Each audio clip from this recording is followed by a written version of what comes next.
conference for a little over a year now, and are glad that it's finally come to fruition. So thank you for coming. I'm sure that there will be more people coming in as the event's going on. I know some people have class. So if you need to leave early, don't be afraid to do so. And I'm going to turn it over to Dylan to do introductions of our speakers. So thank you.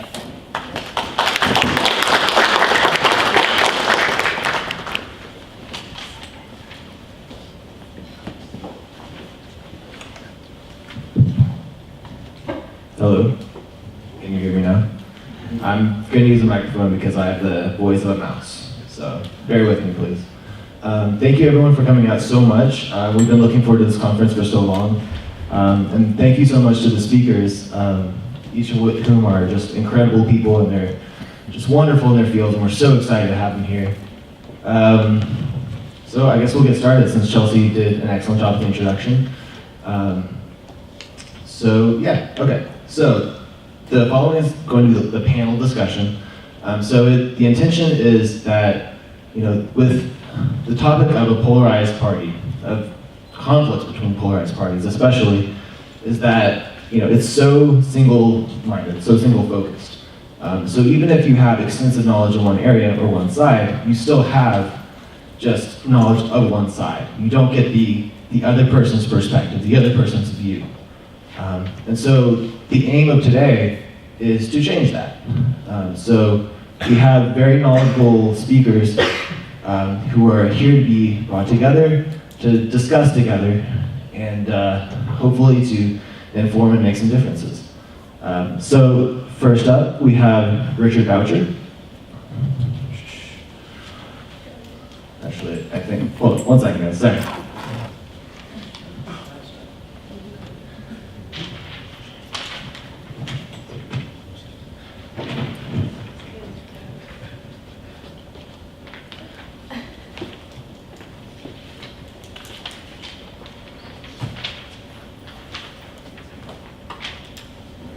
I dropped the wrong page. All right, so first up is Richard Boucher. So the short introduction is, over a 30-year career, he reached the highest rank in the US Foreign Service, career ambassador. Based on his experience as an economic officer, ambassador, and senior State Department official, he teaches policymaking from all angles. So next up, we have Bill Schneider. Bill Schneider is a leading US political analyst. He's also a professor of policy, government, and international affairs here at George Mason. He's a contributor to Al Jazeera English, Huffington Post, and Reuters. He was the cable news network's senior political analyst from 1990 to 2009. He also is an expert on CNN, and he's been called the election meister. Then we have Irmera Meneti. Irmera is a major player in Macedonian parliament and politics. She's been a member of the parliament of FYROM, the Democratic Union for Integration, since 2011. And she has extensive experience abroad, where she's from. And we have the pleasure of having her here in the US now as well. And last, but certainly not least, is Richard Rubenstein. A former lawyer, political scientist, and director of ESCAR, Rubenstein teaches and speaks publicly on issues of peace and social justice. All right, so the following panel is going to start with Richard Boucher, and then it will, Richard Rubenstein. Then it's going to be Irmera Meneti, then Bill Schneider, and then finally, but some may say most importantly, is Richard Boucher. And so each panelist will be speaking for 15 minutes.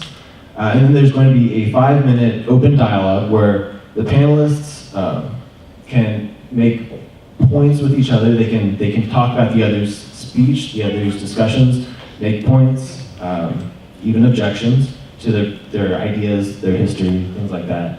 And if no one has anything that they would like to say between the dialogue of the speakers, if anyone in the audience has any questions they would like to ask, feel free. Okay. Well, Professor Rubenstein, you're up. Okay, thank you. Is this on? No. All right, I'll go straight. Sorry.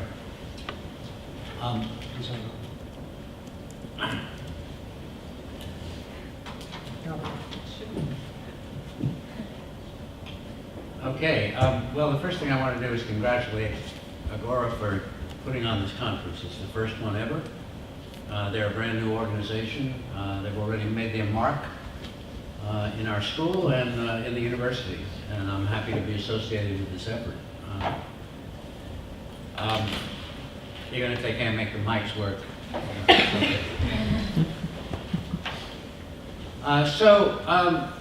I view it as my job to polarize the panel, I guess.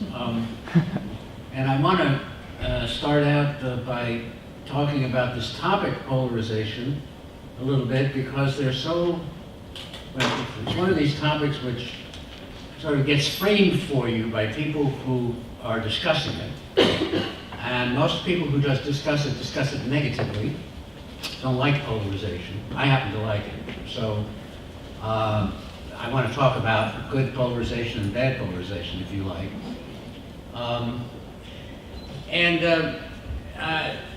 So our first job, I think, is maybe to be conscious of what people mean when they talk about it, and what their values are, and what their agendas overt and hidden are when they talk about polarization. In order to get ready to give this talk, I of course went to the source for all knowledge, Wikipedia, and looked up polarization to see how they defined it. And they had they had some scientific explanation. And polarization, of course, is a metaphor. But the definitions that were most relevant to what we're doing here, I think, are three. There's one that says polarization economics, an economic process where middle-class jobs disappear more than those at the bottom and the top. Then they have polarization politics, the process by which the public opinion divides and goes to the extremes. And then they have polarization psychology, a process whereby a social or political group is divided into opposing subgroups. Interesting, the question Wikipedia doesn't ask, but which I want to come back to at the end of this little talk, is whether there's any relationship between those definitions, the economic, the political, and the psychological. The general assumption, at any rate, is that polarization is bad. Extremes are bad. Dividing into subgroups is bad. There's, in other words, a negative, kind of general negative charge that most people adopt, and if they're going to talk about polarization at all, it's going to be with a frown, ordinarily. And so that wonderful thing about a university, of course, is that you get to think twice about that sort of thing. For example, we know that there are cases in which polarization was just what the doctor ordered, is what was needed. It helps also to have a little bit of a sense of history that tells you that people who end up being considered sort of secular saints very often started out as highly polarizing figures and were denounced in their own time for being polarizers. For example, Gandhi, who now is Saint Gandhi, and what a great nonviolent guy and so forth. Well, when he did his Salt March in 1930, he was considered not only by the British, but even by a lot of neutral observers, a dangerous, polarizing nut, who was going to cause a bloodbath in India, whether he wanted to or not, and so forth.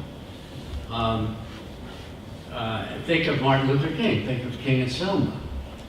I'm old enough to remember sharply how people thought of King when he went into action, and they did not think of him as a sweet, nonviolent fellow.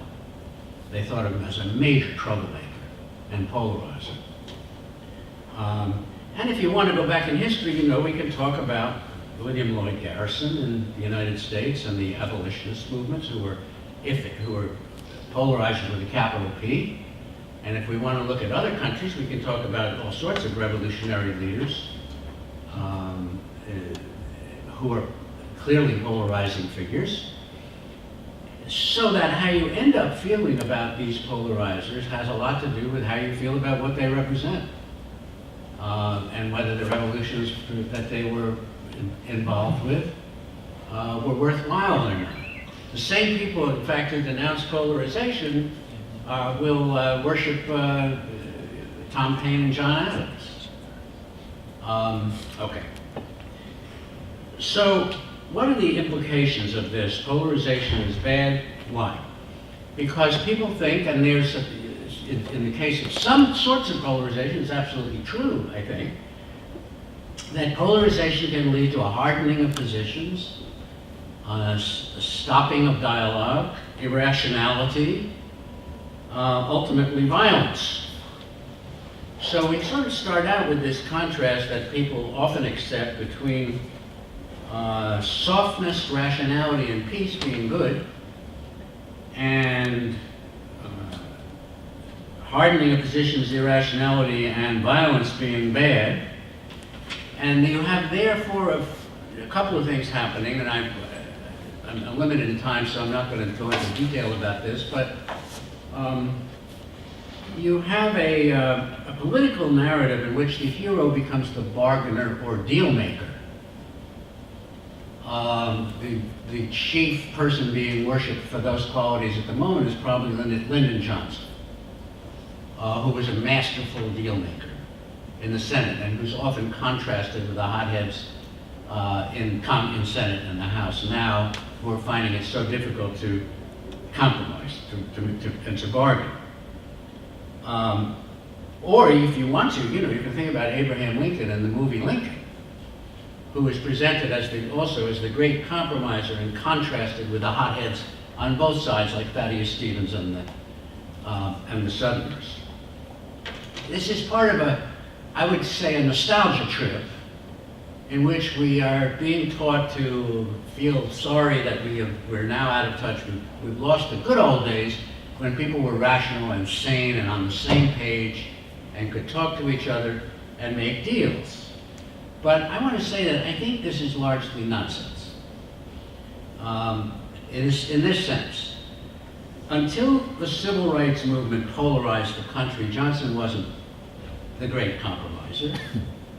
He was a highly skilled deal maker, but for the whole first part of his career, the deals that he made, a lot of the deals that he made were designed to keep the status quo. What positioned him, in fact, to become a successful compromiser were radical movements that had polarized the country to the point that major real issues were brought to the surface. I want to make a contrast between what I would call positive polarization and negative polarization. Positive polarization, it seems to me, is what happens when, because of divisions between people, because of divisions of groups into subgroups, issues that had been buried or swept under the rug or kept, maybe in some cases, unconscious, at the unconscious level, start to emerge. And the reason the polarization is positive is because the emergence of those issues actually is what makes conflict resolution possible. Until the conflict is out on the table and until people are expressing their real needs and their most vital interess, you can't really talk about either compromise or other forms of conflict resolution. So if you think about American history at the time of the Civil War, which is a subject we could all talk about, forever, because it's so controversial, history is still being written. For a long time, the heroes were people like Henry Clay, the great compromiser, whose compromise, the compromise of 1850, was the last compromise reached before the Civil War. And for a long time, groups like the abolitionists were considered to have been dangerous nuts, whose extremism brought about a reaction in the South. Or if you want to push it the other way, you can say Calhoun was the nut and the reaction was in the North. But either way, the extremists get the blame for what eventually was the war. In fact, if you want to make this argument, I think you could make an argument that the compromisers were equally at fault. because what they were trying to compromise using the traditional methods of power politics and not dealing with underlying issues, with many underlying issues, was almost, at least in hindsight, inevitably fated to fail. What's the alternative between war and ineffectual compromise? I think it's conflict resolution. I'll say something about that in 1 minute. At any rate, if people like Lincoln himself had not first polarized the country by violently opposing secession, which he did, and issuing the Emancipation Proclamation and so forth, he couldn't have played the war of the great. He couldn't have played the role of the great compromise, or later the role that the movie Lincoln portrays in this way. So, if we're talking about positive polarization, I'm defining it as a drawing apart which exposes the basic needs or vital interests that existing social, political, and cultural arrangements don't satisfy. So, positive polarization not only exposes basic needs, it also exposes the system that doesn't satisfy. It leads you in the direction of system analysis, and when parties who are not getting along at all, and in fact maybe killing each other, have a chance to have a dialogue about the sort of system which is generating the conflict, when they have a chance to have a dialogue of the kind that some of us are calling social constitutional dialogue, to deal with difficult underlying issues, then they're dealing with reality, and dealing with reality is the first step towards resolving the conflict. Whereas negative polarization, which we see all around us today, is a drawing apart that sustains popular delusions and strengthens the power of demagogic leaders. Negative polarization is both a consequence and a contributor to false consciousness, I would argue. And it leads towards gridlock and partisan moralism, and can lead towards violence if nothing is done about it. Whereas positive polarization sets the stage for a dialogue about real issues, leads towards system consciousness, serious social dialogue, and eventually social peace. A couple of quick examples. Read Richard Hofstadter's essay called The Paranoid Style in American Politics, if we're talking about America. A marvelous essay with problems, with some faults, but still an essay which points out that the kind of, a certain kind of paranoid populism, which was it's kind of a recurrent feature of American political thinking, in which people look for the all-powerful and mysterious sources of their problems, of their manipulation, and they start blaming the immigrants are responsible for all this, the Jews are responsible for all this, the Catholics, the Pope is responsible for all this. A theme very common in American politics from the 19th century on. Hofstadter says the problem is that it's a problem of displacement and projection of the sort that the people in the conflict program have studied.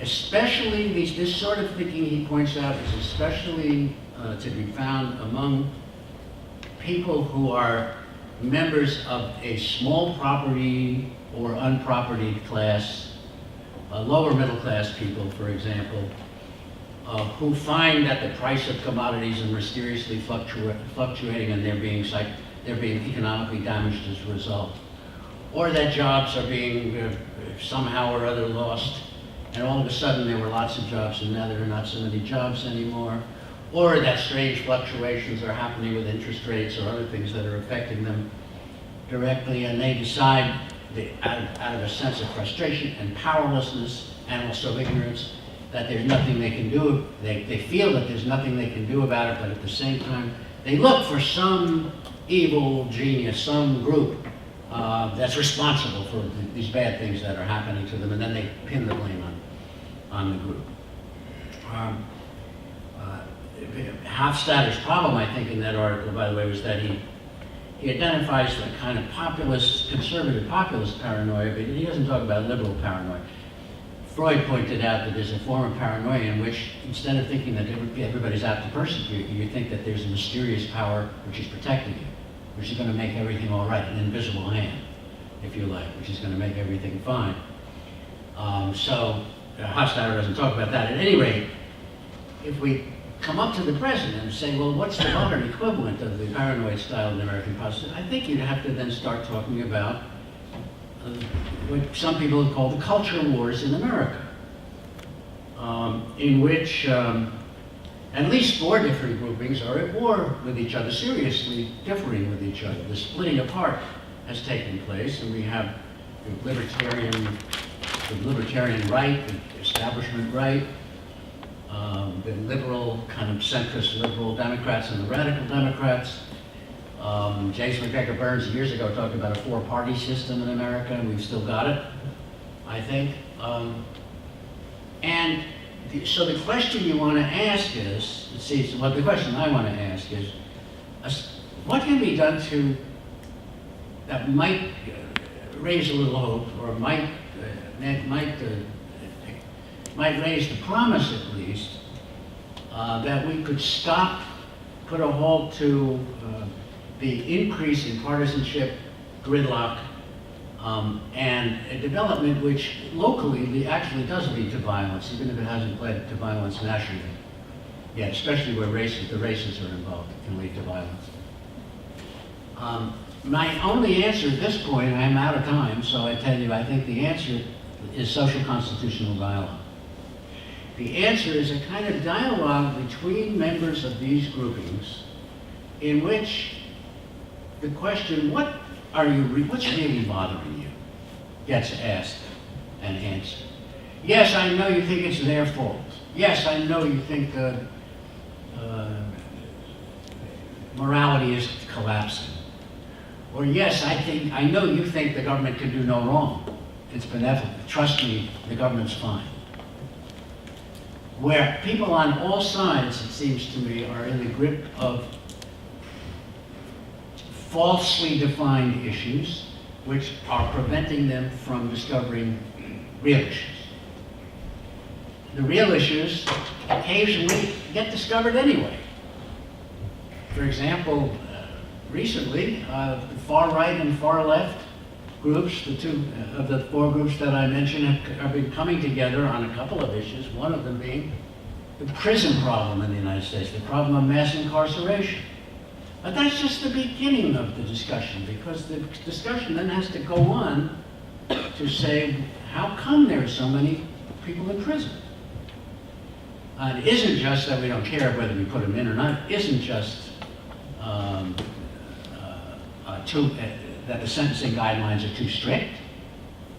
Does it have anything to do with jobs? Does it have anything to do with a failure to reconstruct our cities? Does it have anything to do with the persistence of racism? And if not, what does it have to do with it? It's the kind of discussion which we could start here at George Mason, because all those 4 groups are represented here, but we've never done it. It's not happening. Maybe a conflict studies program would be a place to get such discussions going at George Mason. Okay, thank you.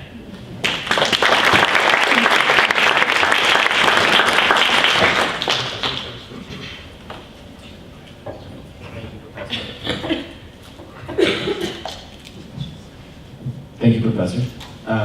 So now for the second half, we will be opening up to the rest of the panel for any questions, clarification, disagreements.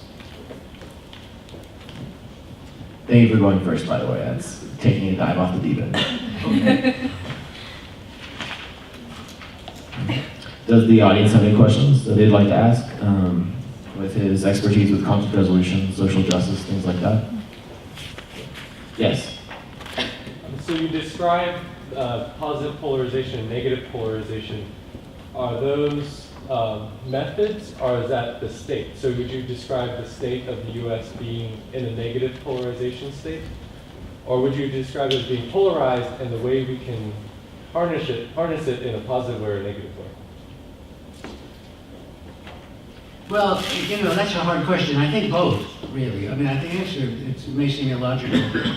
I think mostly, I guess my feeling about it is that it's mostly negative right now, in the sense that people, in the sense that people find it very difficult, understandably difficult, to have a kind of discussion which is hampered by taboos. It's being blocked. The kind of discussion I want to have, and I think we need to have, is being blocked by taboos. For example, if people feel very seriously about religious issues,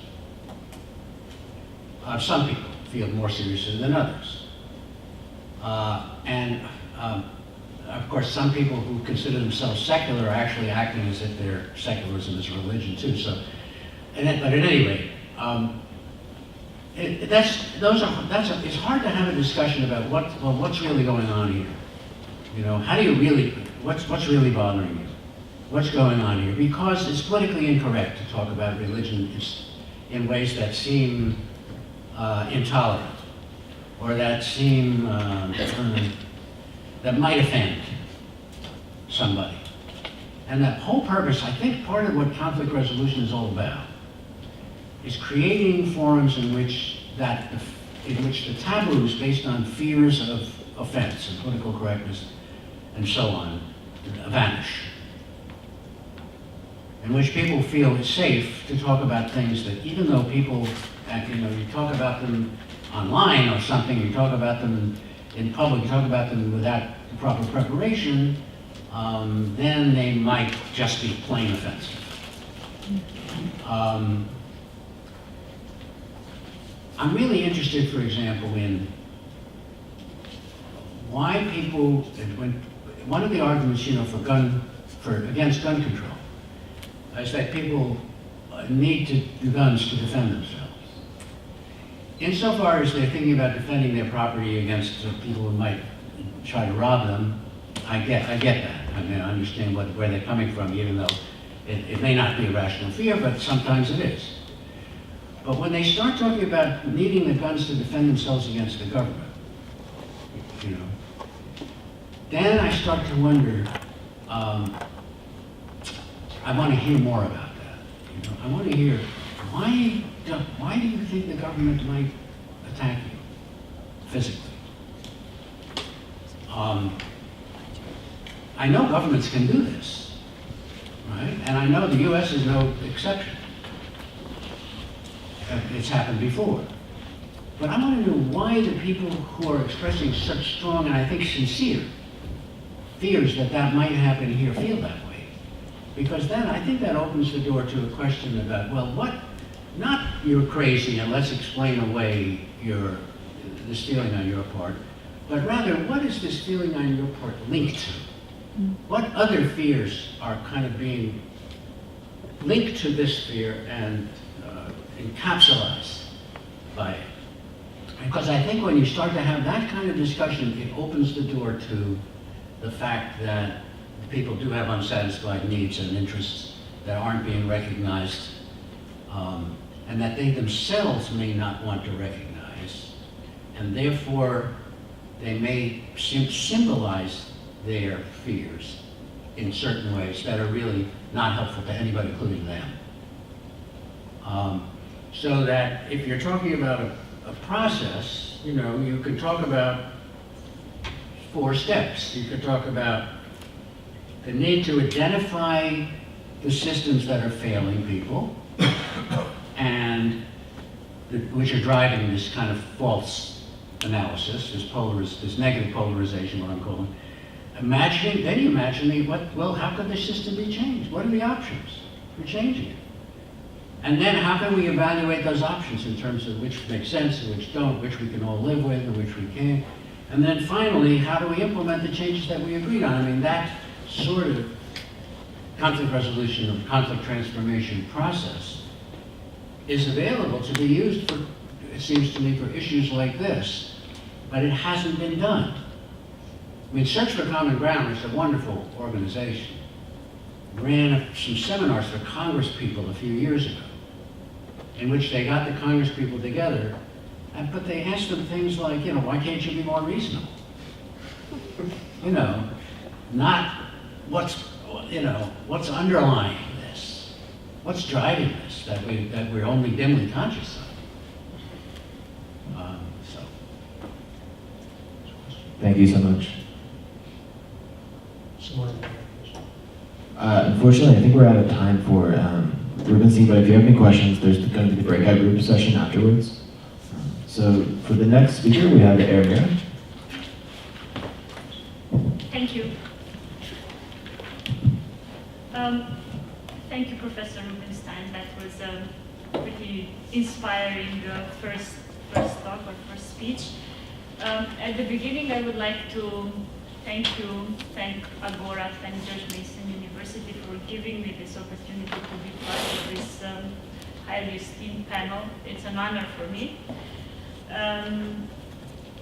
As said in the introduction, I am a member of the Macedonian Parliament, or the Parliament of Macedonia, and this is the first premise where our internal polarization begins, because the country is ethnically organized. I dare not say divided, because I do not want to make it more polarized than it already is.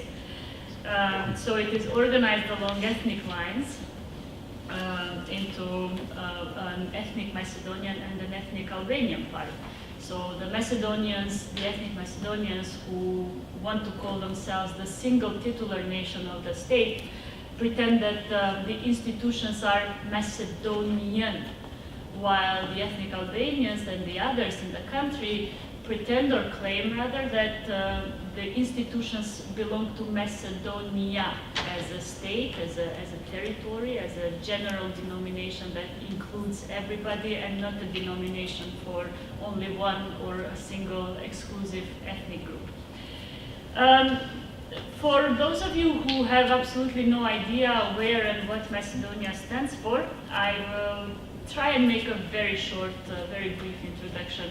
It's a tiny country of something like 27,000 square kilometers in southeastern Europe. Borders itself with Greece, and I am mentioning Greece because it's perhaps the biggest or most common association for students of this part of the world where geographically we stand.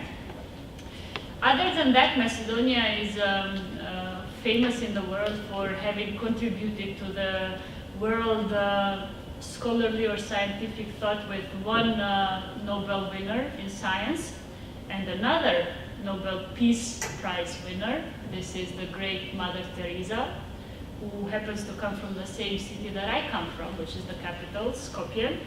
And I always love to bring Mother Teresa, not only in order to advertise my country, but also because she was one great compromiser and a person and an individual that really genuinely believed in the values of tolerance, mutual understanding, conflict prevention. And one of my absolutely favorite quotes of Mother Teresa says, "Peace begins with a smile." It's so basic, perhaps doesn't say much as a first idea, but I think it's very, very deep thought and very, very human, or rather humane. Why is Macedonia an interesting case study when we talk about polarization? Because it has at least 3 different levels of polarization. The first is the one which I call internal, or have defined myself as internal polarization. And this is the line of division between the ethnic groups, the religious groups, the linguistic groups.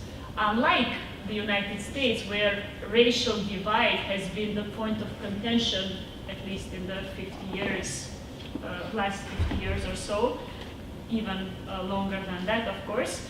In my country, we are divided along ethnicity, which nation or ethnic group is older, which nation or ethnic group was there first, which nation or ethnic group was bigger, greater, and so on. This is a strong enough argument for people to go into fighting, and this is why the Balkans made the headlines of the world in the 90s, beginning from with the collapse of communism till perhaps the dawn of the 21st century. The second line of polarization or dimension of polarization is what I have called external. And since Professor Rubinstein suggested that he wanted to polarize the panel, I shall say that if I wanted to get entrapped in what he defined the negative polarization, I would have immediately started a quarrel with the organizers for having called my country the former Yugoslav Republic of Macedonia, which is wrong because the United States have recognized my country under its constitutional name, the Republic of Macedonia. But because I am this personality who believes in the positive examples and constructive dialogue, I shall not go into that fight, but try to present this positive, sort of affirmative and constructive approach to how people overcome the differences via dialogue.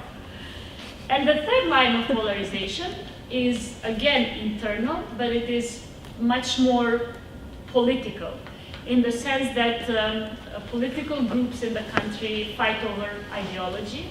Some are termed communists or ex-communists, the others are termed Democrats or the reformists. Some are termed socialists, the others like to call themselves Christian Democrats.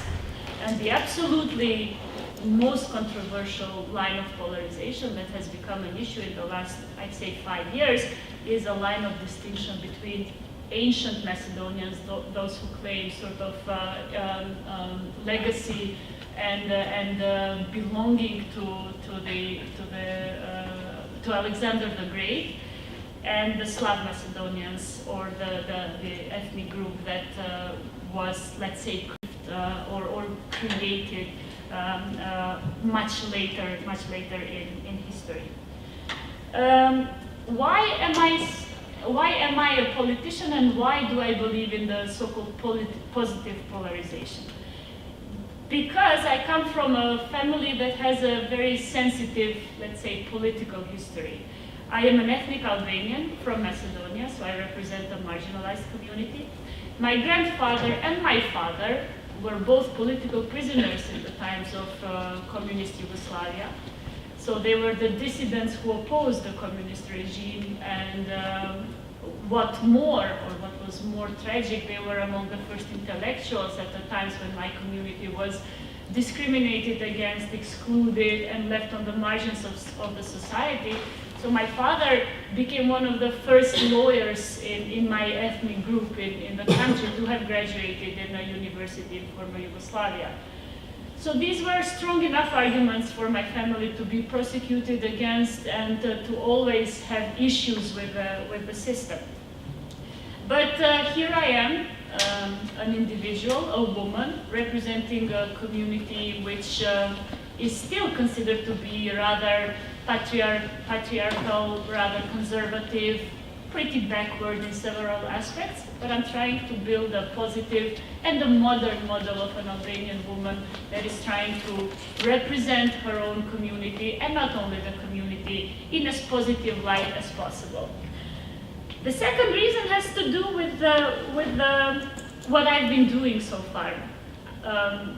I've been probably lucky or courageous enough, I dare say, to have been both a witness and an actor to some of the most important events in the young history of my country. I used to be an interpreter for the United States Special Envoy to the Peace Accords in my country in 2001, Ambassador James Pardue. So I was an actual witness to a process of peace negotiations which resulted ultimately in a peace agreement for my country, a peace agreement that actually transformed the political system through a set of constitutional amendments and introduced a power-sharing model based on the consociational democracy principles of Leibhardt.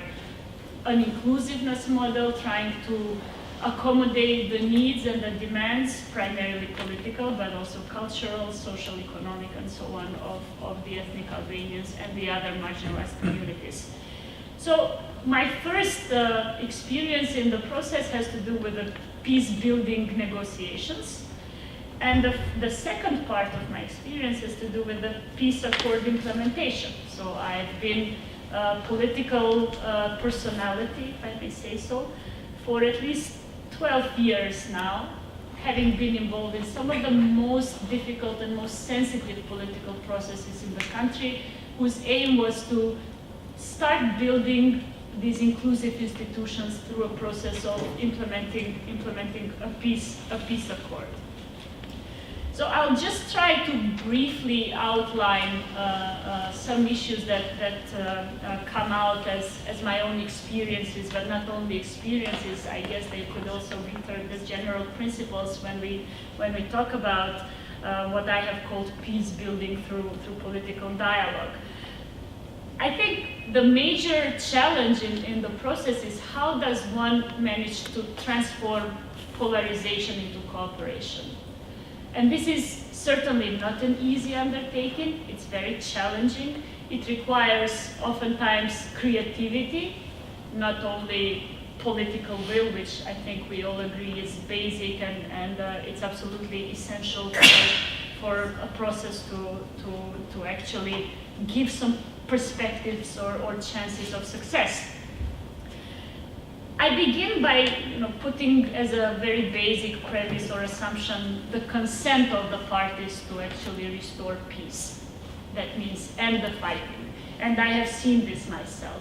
It's not easy, it's very complicated, especially when you bring to a table parties that represent two ethnic groups that actually shoot at each other during the day and then watch movies or do whatever during the night, but don't talk to each other. It takes the willingness to compromise, and this is, I think, an absolutely challenging point, because willingness to compromise, in my understanding, takes the bigger group to give something away, so consent or readiness to give something away, and the smaller group be ready to agree to less than what they actually expect out of a process. And this is the basic definition of a compromise. It's not easy, I said this a number of times, because there is a lot of distrust between the groups, there is a lot of fear, there is a lot of hesitation. Political actors that sit on the table are always confronted to this question of whether they have the legitimacy, whether they have the mandate of their people to actually sit and negotiate on their behalf. True, electoral processes do give politicians such mandate, but is it the same? Is the mandate the same thing in times of peace and in times of conflict? Is it the same negotiating on a set of social sort of rights and negotiating on the actual future of the country, and where would one draw or refuse to draw borders? How does one organize the system? Will it be a federation or a unitary state? How does a politician actually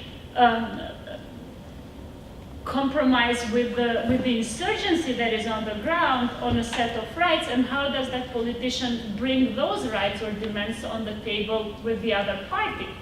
This is a very complex and a very demanding process. When I was part of the negotiations, I remember how frustrated at certain points both the US and the European Union envoys were with the fact that it was so difficult, next to impossible, to actually get, 3 sentences, a paragraph or 2 paragraphs on which both parties would actually consent upon. So I think this brings me to the third element when we talk about the premises. This is the role of the international partners. In my country, or in diverse and polarized societies, the role of the international partners is absolutely essential.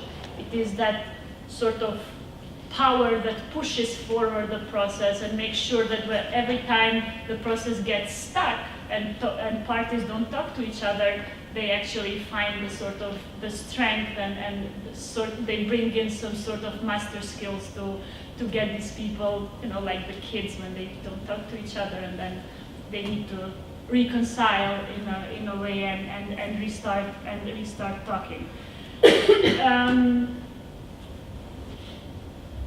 That process, the entire process, until the end, in fact, and then also when the implementation of the commitments begins, is, I'd say, vested in a continuous feeling of frustration, because one side will always feel that the other is not committed enough, is not working sufficiently enough, is not disciplined enough to deliver the promises or to deliver the political solutions that were put on paper and turned into a political or a peace agreement, rather.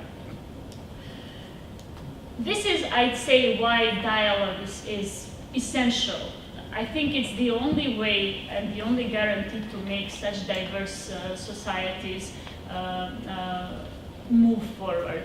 And in a country like Macedonia, where, as I described, this polarization is at least threefold or on three levels, where internally the groups are constantly fighting over who is older, stronger, who has more rights, who is what we call autochthonous or indigenous, and who has come later.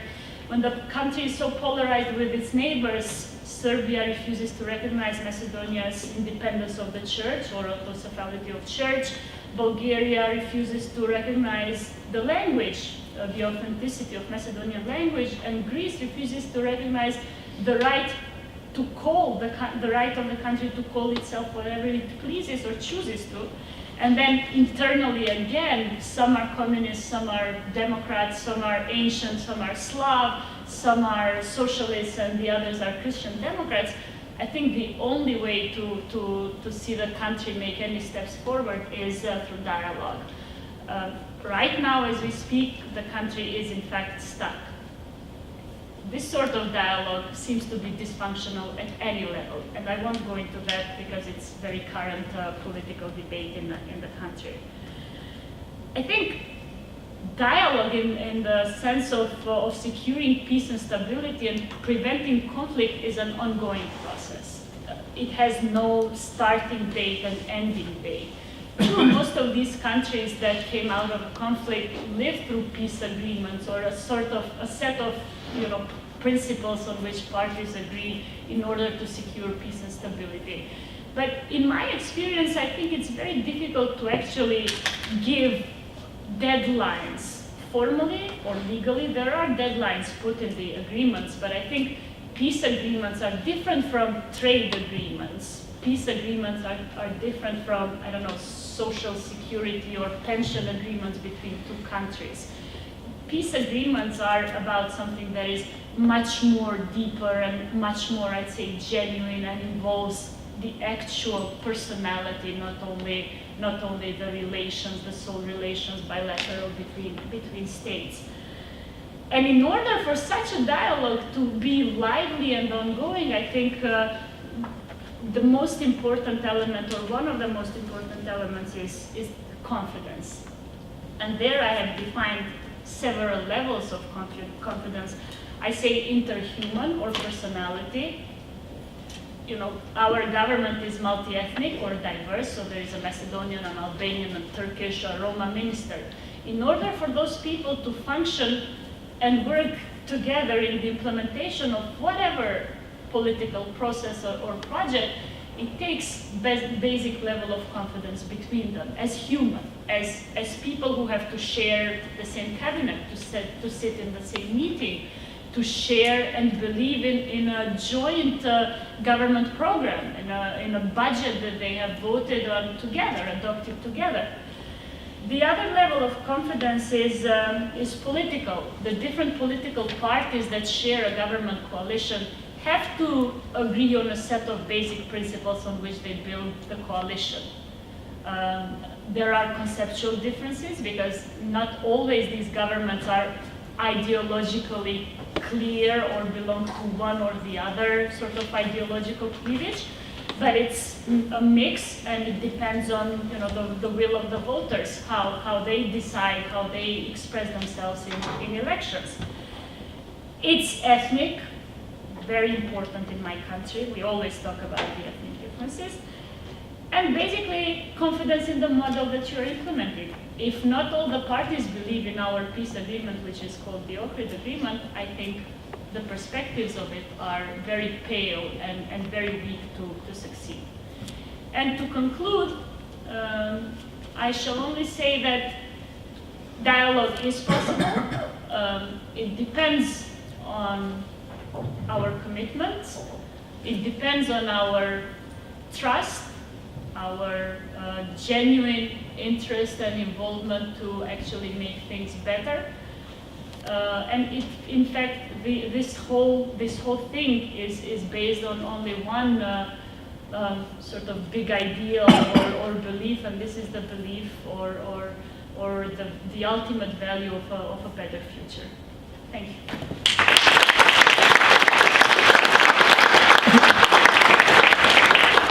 Thank you, Amara, for that. Would any of the panelists have anything to say? Is any of this division Muslim Christian? Luckily, the weakest division between the groups has been and remains religious. Perhaps this has to do with our socialist or communist legacy, when religion didn't really matter.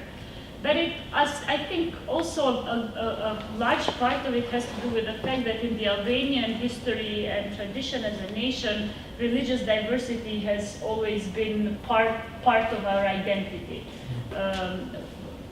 We still proudly declare ourselves as perhaps one of the most religious, if not the most religious nation in the world, where marriages between Catholic, Muslim, and Orthodox are a very common thing. I shall not call it phenomenon. So I think religion has not been a problem until now, but the fact that religious polarization is a worldwide reality right now, I dare not claim that we are completely immune to such appearances.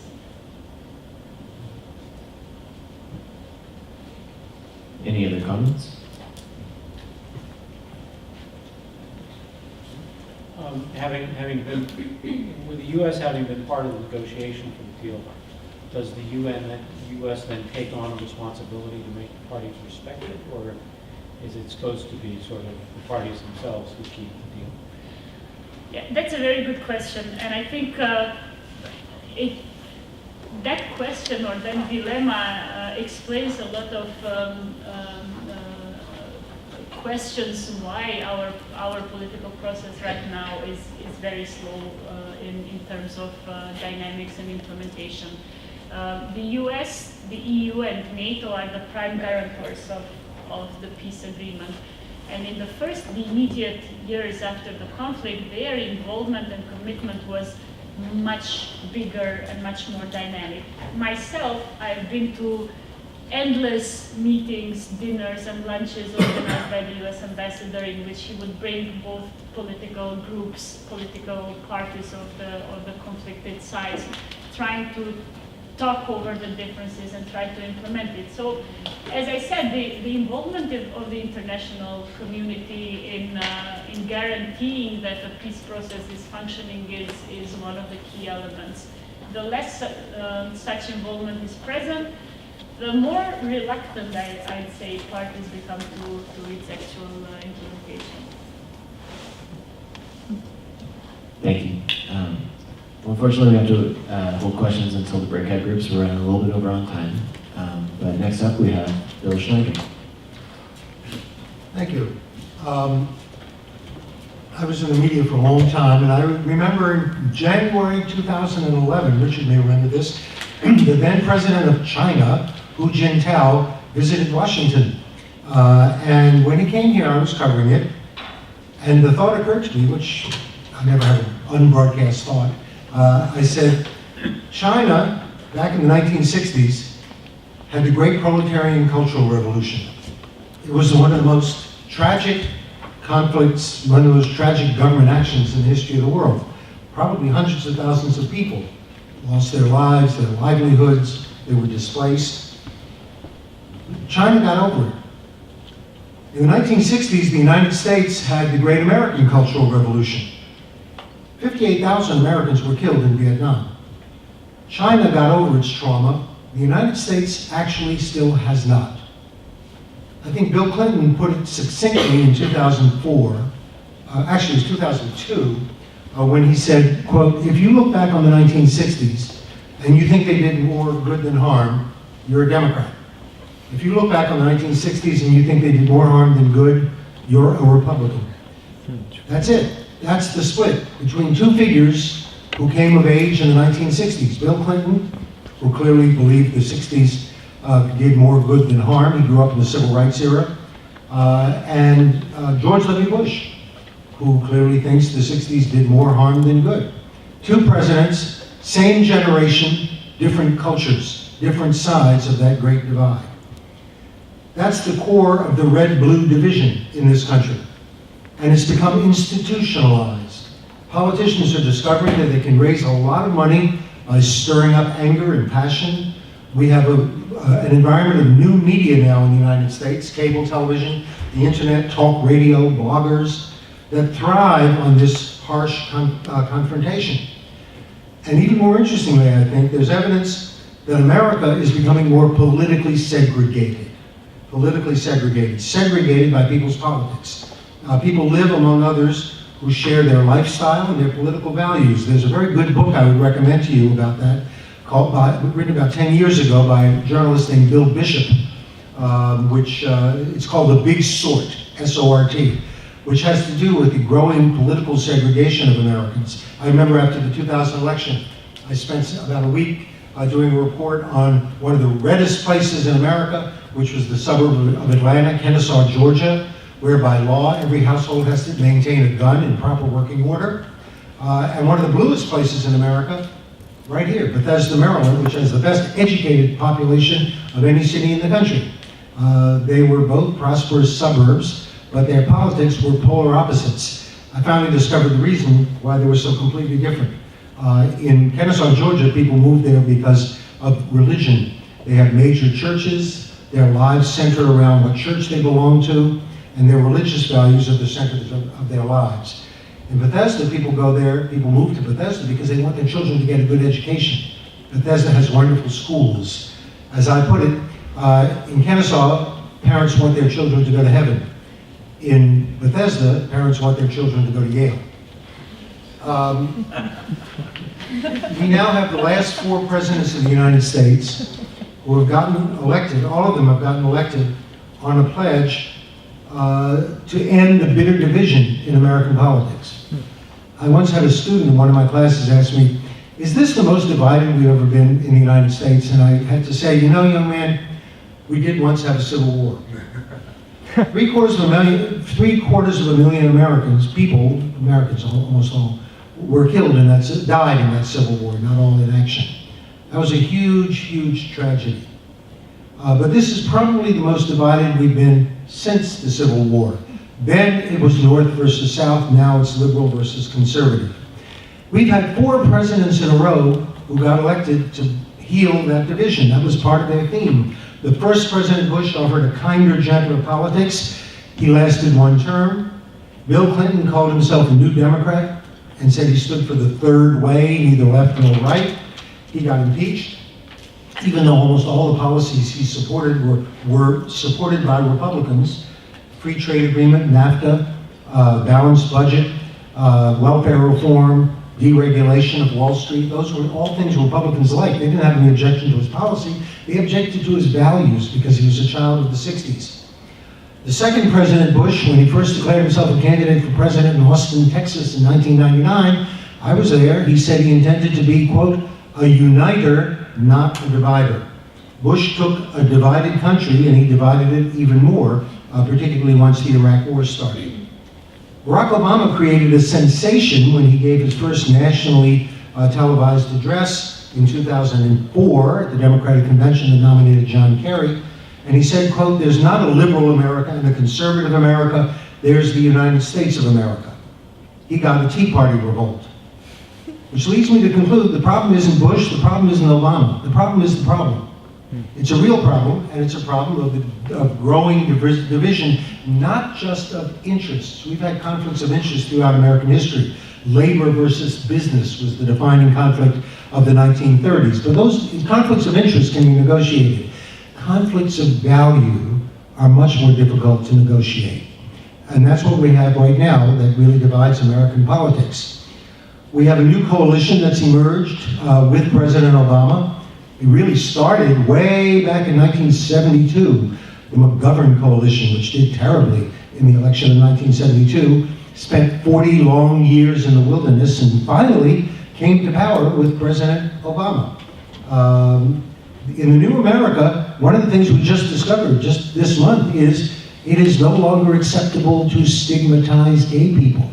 They're part of that coalition, and they're a growing part of that coalition.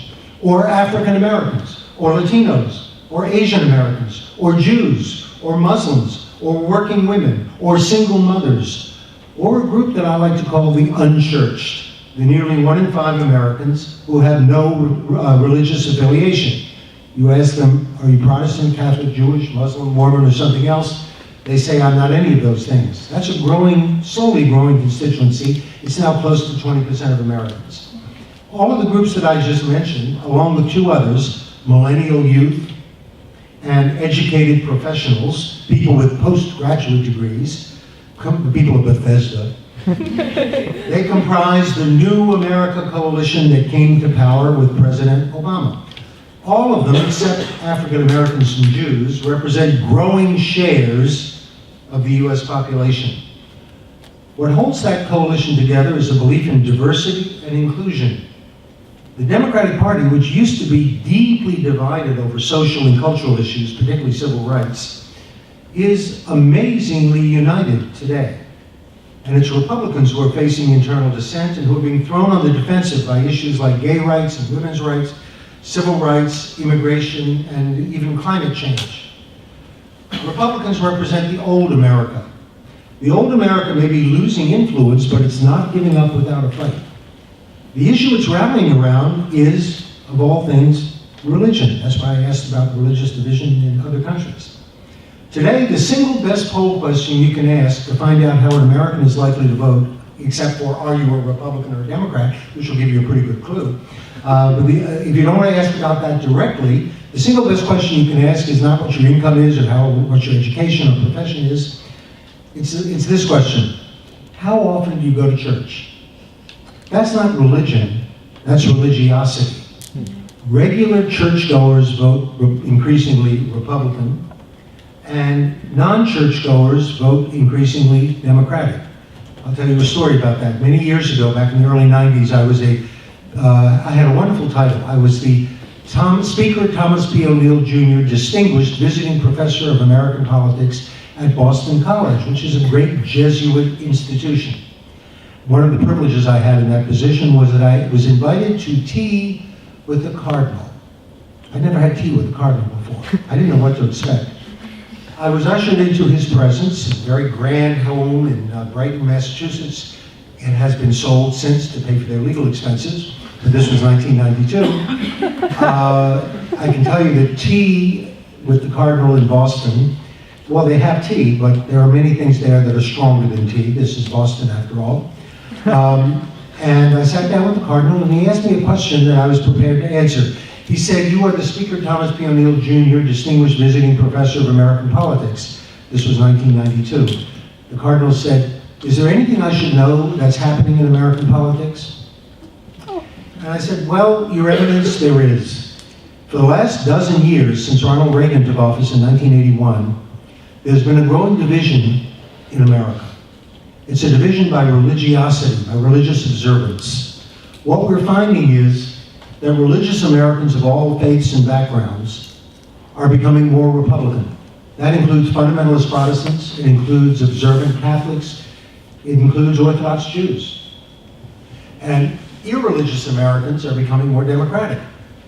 And then I think I went a step too far when I said, "It bothers me that for the first time in this country's history, we have a religious party." And the cardinal thought about that for a moment, and he said, you know, it bothers me that we have an irreligious party. And I said, Your Eminence, I think I'll have more tea. The United States does remain, and has been for most of its history, the most religious, advanced industrial country in the world. That's because many of the groups that immigrated to the United States came here seeking religious freedom, starting with the Puritans. As a result, it shouldn't be hard to deduce that the most religious people came here. They came here for religious reasons, just like the Puritans did. Religion usually puts Democrats on the defensive. They can't claim they're the party of the unchurched because they don't want to be seen as the godless party. So they don't advertise that fact. Democrats have just begun to learn that they can fight back by rallying around the themes of diversity and inclusion. It worked, just as we saw last week in Indiana. Republicans were shocked to discover that gay issues have now become just as big a political minefield as race issues used to be. Certain things you can't say, you can't do. Homophobia is just as serious a charge as racism is in America today. Let me respond to something that Professor Rubenstein said earlier. Polarization, while there are some good parts, polarization can produce clarity, which we all value. But polarization, first of all, when we talk about compromise is usually considered a good thing. Polarization is bad, right? Polarization can produce clarity. I can think of two terrible compromises that were totally unworkable. One of them is in the United States Constitution, and you all know what I'm talking about. One of the original compromises in the Constitution defined slaves as 3/5 of a human being for purposes of taxation and representation. A totally ridiculous and unworkable compromise. Another ridiculous and unworkable compromise is something that happened in our own era. Don't ask, don't tell, which told gay people that they could remain in the military service as long as they hid their true identity. You stay in the closet, and we'll go looking for you in that closet. You stay in the closet, and don't say a word, and don't divulge your true identity, and we'll tolerate you in the military. Those were kind of absurd compromises. But the bitter truth for many people it's a welcome truth, is that the Constitution of the United States requires compromise. That's the way it was written. It was written with the division of power. We don't have a unitary government like a parliamentary system. Different parties can and often usually do, control different branches of government. And the only way the government works in this country is through compromise, through negotiation, through deal-making. President Clinton, whom I always refer to, I think he's the greatest political analyst of our time, President Clinton once was confronted by a Tea Party supporter who was saying that she didn't like compromise, she didn't like deal-making, she wanted people who stood on principle. And President Clinton shot back at her immediately, and he said, "Lady, read the Constitution. It might as well be called Let's Make a Deal." That's what it's all about. But it's hard to make a deal when you have differences of values, not just differences of interest. If you can't make deals, you get what we have now, which is gridlock. You have a red Congress controlled by Republicans, you have a blue White House controlled by Democrats. They cannot make deals with each other. How does anything get done? There's only two ways. One way is the deciding factor and a factor of growing importance is the courts. Congress won't approve of immigration reform. President Obama won't give up. He issued executive orders. Federal courts have, for the moment, stayed his immigration reform order, and eventually they'll have to rule on it, just as they'll have to rule on other divisive issues like same-sex marriage. Everything is turned over to the courts. The only other way things get done in a situation of gridlock is if we have a real national crisis. I'll just conclude by pointing out that in the 1990s, I was often asked, this was during the Clinton Wars, some of you are too young to remember. We thought, my God, this will never end. The Clinton Wars. And people would ask me, I was on television at the time, they would say, can we ever get over this bitter division in American politics? My answer at the time was, sadly, tragically in fact, I think the only way we'll ever get over it is if we have a very severe national crisis, a trauma that can overcome the divisions in American politics. Tragically, we had one. On 9/11, we had the attacks on New York and Washington. That was a trauma. And I'm able exclusively to reveal, because I have the poll evidence to support that for exactly 1 year, most Democrats supported President Bush. The country came together. The polarization ended. It lasted 1 year until September 2002, when the Bush administration began the rollout of the Iraq War, and all the old divisions dating back to the 1960s, including the divisions over the Vietnam War, came back.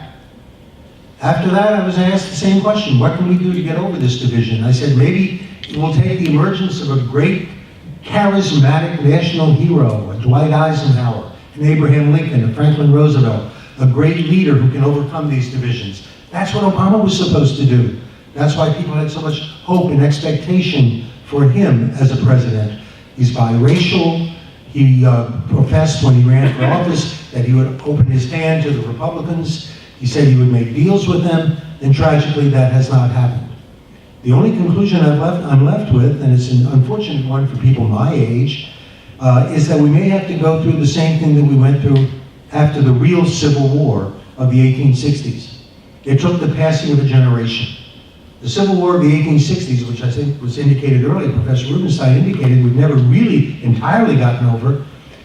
There was a generation after the Civil War that continued to keep that conflict alive. Republicans would regularly win elections by waving the bloody shirt, bringing up memories of the great Union cause.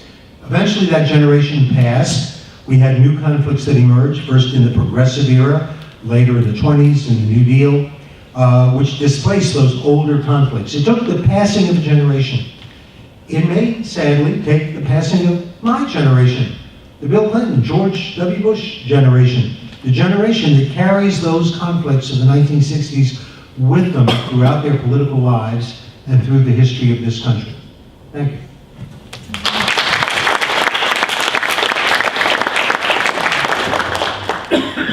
Yes, I think we have a few viewpoints. Mr. Rubenstein. Thank you for that great talk. It was really fascinating. But I want to ask you to press you a little bit, or at least ask for some more details or more clarification about the values conflicts. Because sometimes you look at these conflicts that people say are conflicts of values, and it turns out they're not, or they're about something else. And so I was wondering what you have in mind when you talk about conflicts of values. What are the values that you see in conflict? There are lots of them. There was a book written after the 2004 election by Thomas Frank called What's the Matter with Kansas? Some of you might have read it. Yeah. He pointed out that Kansas was a hotbed of economic populism and radicalism in the 1890s. You had a famous leader in Kansas, Mary Lease, a populist leader, who said farmers should raise less corn and more hell. Kansas was a radical state.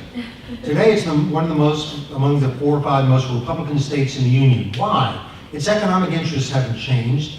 Kansas still has a large population of poorer working class people, some minorities, farmers who aren't doing too well, hardscrabble farms. It ought to be democratic in its politics, but it's not. It's very deeply Republican. The reason is the voters of Kansas, most of them are very religious. That's where the anti-abortion activists come from. Kansas has very, very deeply religious values. And as a result, when they face a conflict between their economic interests, which are liberal and democratic, and their social values, which are religious and traditional and conservative, they vote their values. In fact, most people do. Another example, Jews. Jews are the opposite. Jews have conservative interests and liberal values. What are their conservative interests? Their economic interests. Jews are, on the average, higher income and more well-educated than other Americans. They're very successful in the United States, and like other higher income groups, they don't want high taxes, they don't want a lot of regulation, government out of their way, and their economic interest is very often to vote Republican. They have another interest, the state of Israel.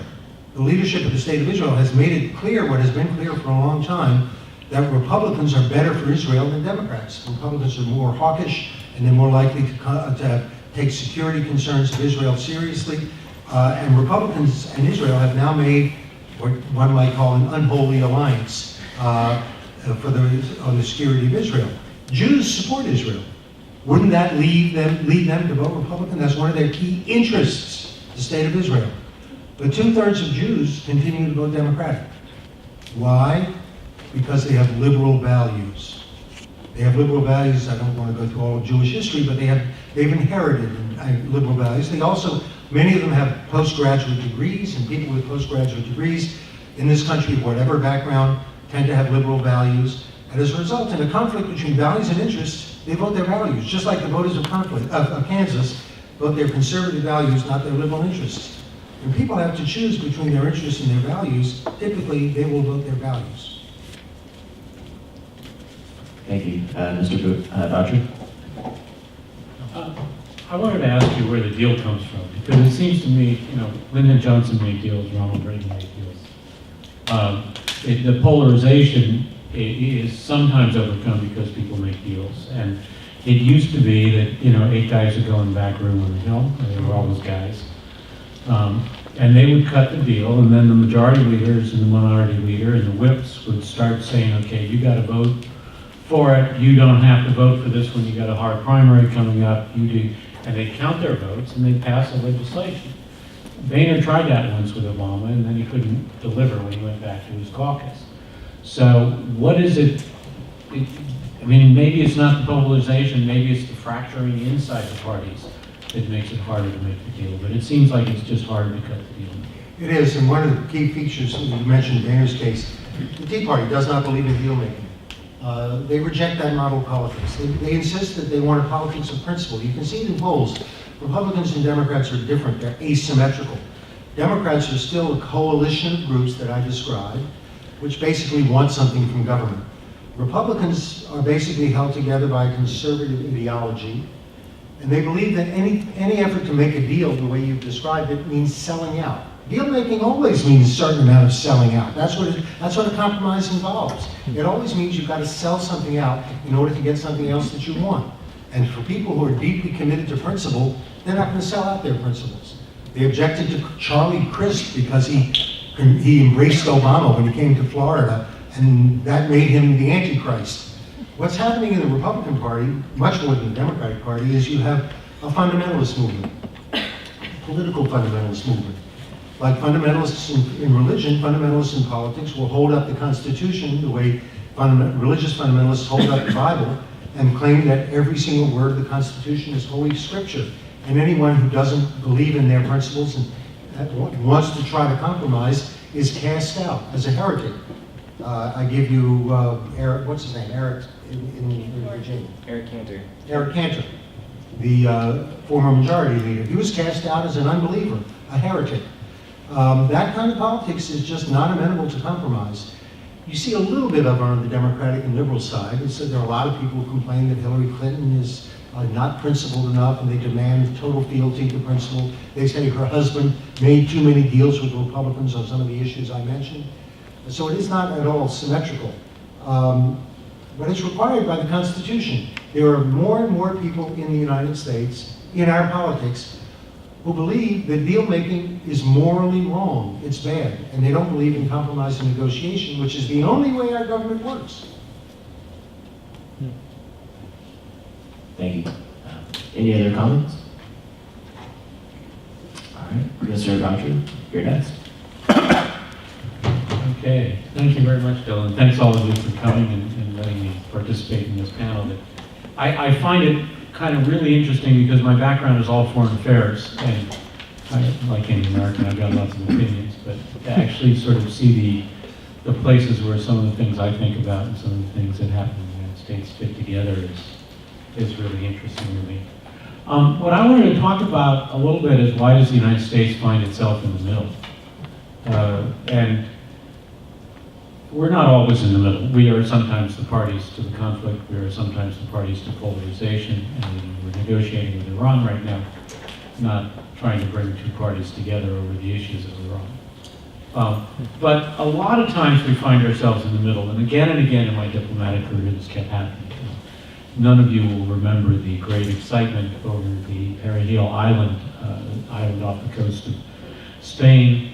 Off the coast of Morocco, it was Spanish territory, briefly occupied by Moroccan cadets, and Secretary Powell had to flag down the King of Morocco at a police station in the wilds of Morocco and get him to agree to a deal that he hadn't seen in order to get peace again between Morocco and Spain and get the cadets off the island and get the goats back in.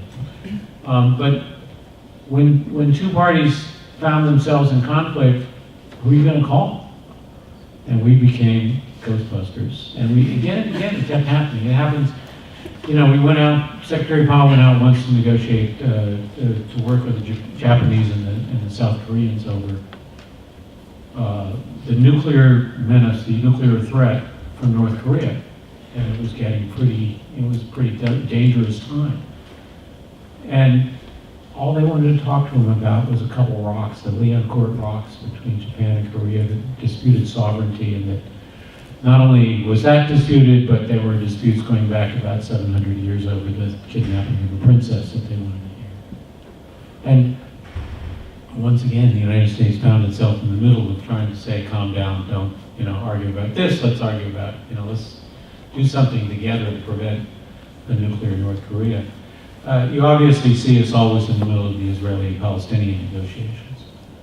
And in my career, I spent 3 years in Cyprus as ambassador there, bouncing back and forth like a ping pong ball between the Greek Cypriots and the Turkish Cypriots over how to resolve their divided island into a federation. And we did, we had constant negotiations, we had special envoys, we had UN envoys, American envoys, European envoys. We had secret talks, we had public talks, we had peace proposals. I had to always put on a good shirt when I came off the airplane, because there would always be a picture of me in the newspaper the next morning saying, what's Boucher carrying? Does he have a secret proposal? Does he have a new plan? And really, I just had my dirty laundry. But anyway, we had track 2 discussions where we got groups of architects or fisheries experts or just interested parties together from Greek side and the Turkish side. We did a lot of getting to yes kind of education and exercises between them. It didn't produce peace. It did produce one marriage between a Turkish Cypriot and Katie Clarice, the daughter of the president. Both great people. So that was good. That was worthwhile. It only cost us $15 million a year. At least I have something specific I can point to that we got out of it.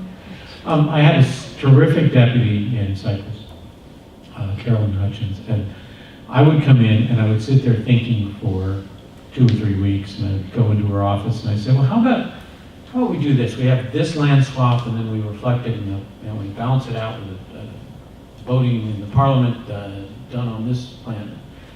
And she'd look up at me and say, no, we tried that in 1973, it didn't work. And then I'd go back to my office for a couple of weeks and I'd come in and say, well, maybe we could change the line here and do this over here and do the international representation. And she said, no, we tried that in 85, it didn't work. And she'd been there, maybe she'd been there too long, but she was revealing an essential truth to me that it took me a while to learn, that, the deal is not necessarily what matters. It's sort of what you said. It's the moment, the political moment when people can do the deal that really matters. And somehow the United States is frequently called in because we make it possible for others to make the deal when they're ready. But we can't necessarily make them ready. In Cyprus, we're always there. We have to keep doing it because of our own domestic politics. There's a constituency that wants us to be involved in negotiations, so we have to stay involved in negotiation. And if we're going to do it, we might as well try to do it seriously. And that constituency wants to know that we really do care about the division of the island, and we're really trying. So we do. So why does the United States get brought into these situations? Is it because they trust us? Yeah, to some extent, but not. I mean, there are plenty of people around the world who have great reason not to trust us, who use us for negotiation. I mean, some of our best allies, we every 10 or 20 years sort of pull the gold away from our currency, or slap them down in public with Suez, or a variety of other ways that we've abused our allies and caught them by surprise. The Shoku in Japan, that they well remember from 1980s.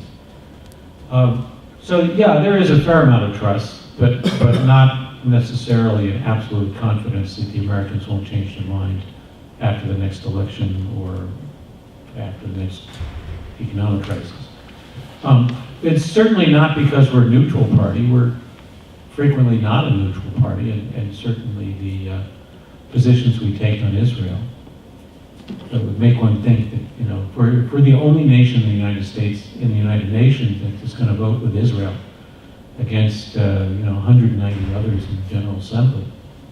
You wouldn't think that was the ideal party to be in the middle of the negotiation, and yet we are, and both sides want us there. Part of it is we're able to bring something to the table. We're able to bring assets to the solution. If you make a deal, you get US aid. We spend, I forget what it is now, about $3 billion a year in supporting Egypt and Israel, on the premise that they just won't go to war with each other again as long as we're supporting them. It's kind of a, you kids stop fighting and I'll buy you an ice cream kind of strategy. Sometimes it works, not permanently, but it is an ongoing obligation.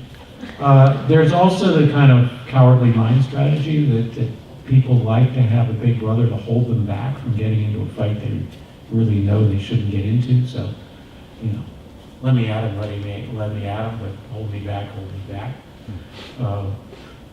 There's also the reason that people want to have attention focused on their issue and their problem. And that is sometimes satisfying enough. They don't have to take the next step. After some pretty horrible attacks sponsored by some Pakistani groups on the Indian parliament, both sides mobilized. They were threatening war and nuclear war. And Secretary Powell developed a strategy which was basically to keep foreign ministers circling in airplanes above their capitals, thinking that nobody can go to war when the TV cameras and the foreign minister is about to arrive. So he and the British foreign minister and the EU representative and a few others would just keep visiting, sort of one every week or so. And you couldn't start a war while there was a foreign minister in town or about to arrive or just left.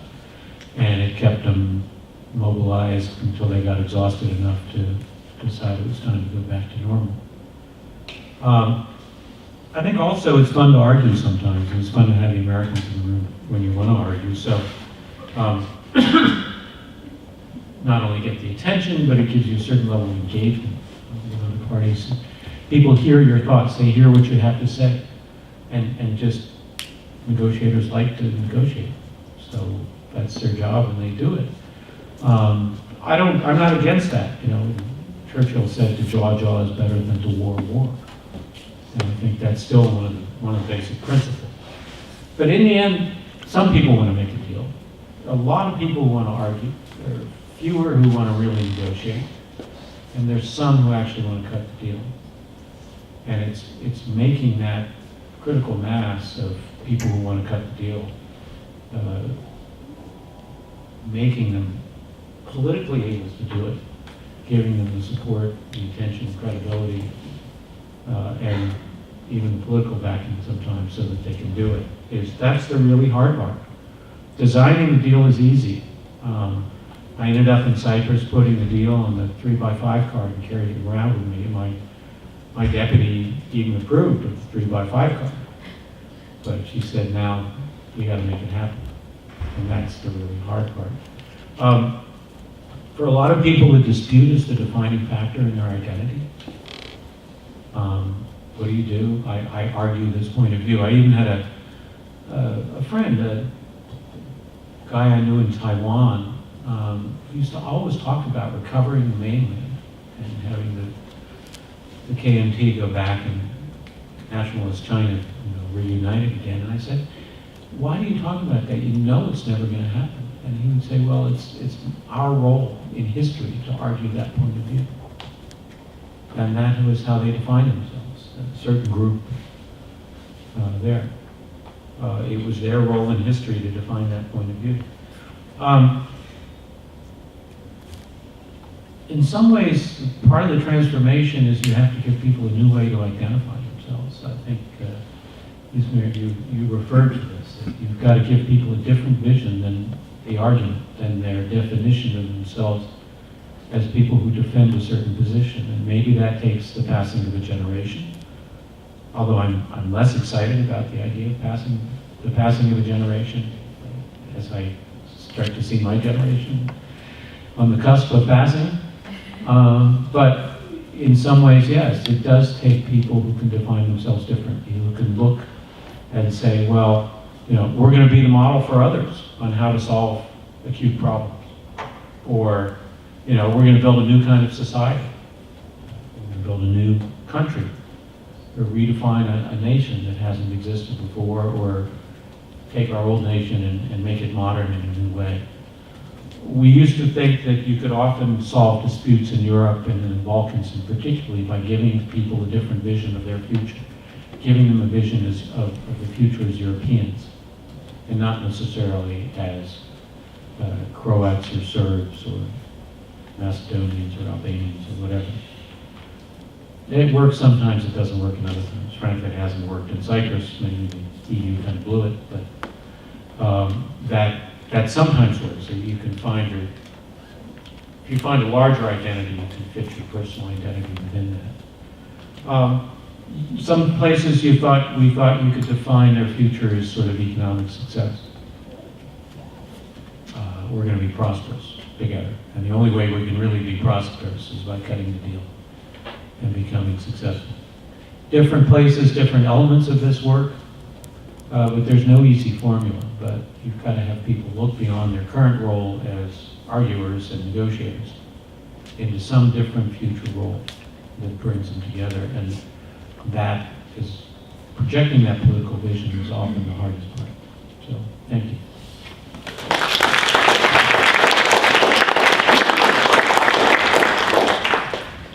Thank you.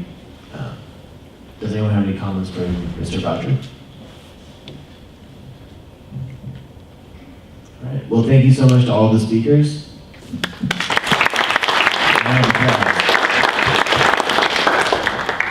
All right.